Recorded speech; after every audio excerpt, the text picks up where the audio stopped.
Today's text, Psalm 9 verses 1 to 3, says, I will give thanks to you, Lord, with my whole heart. I will tell of all your wonders. I will rejoice and be glad in you. I will sing praises to your name, O Most High. When my enemies turn back, they fall and perish before you. I will give thanks to you, Lord, with my whole heart. I will tell of all your wonders. Here, the first person pronoun I refers to Jesus, the Messiah, who will come to this earth in the flesh 1,000 years later. In other words, David writes this psalm as if he himself were Jesus, the Messiah. To put it another way, when Jesus, the only begotten Messiah, comes to this earth, he will be crucified and shed blood by his enemies.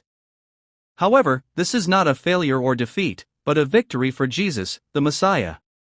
From now on, I will talk about the amazing, extraordinary things God has done. I will rejoice and be glad in you, Lord. I will sing praises to your name, O Most High. Here, your name refers to the power, authority, and majesty of God that enabled the Messiah Jesus to triumph on the cross. In other words, because of this victory, the Messiah Jesus will rejoice and be glad in God and praise all that belongs to the Most High God. Why is that so? When my enemies turn back, they fall and perish before you. Here, my enemies refer to the forces of Satan and the powers of sin, death, and destruction that torment God's people. Clearly, when Jesus comes to this earth, he will be crucified and shed his blood. However, this is not a failure or defeat, but a victory. Why is that so?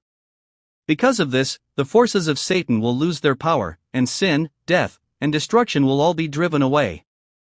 Today's text likens this to victory in a great battle. It depicts Jesus as having won a great victory in that war by shedding his blood on the cross. In other words, it depicts the enemies Satan, sin, death, and destruction. As if they were being struck by a sword on a battlefield, bleeding and fleeing, or staggering and falling to their deaths. How else is this depicted? Click on the church name to learn more.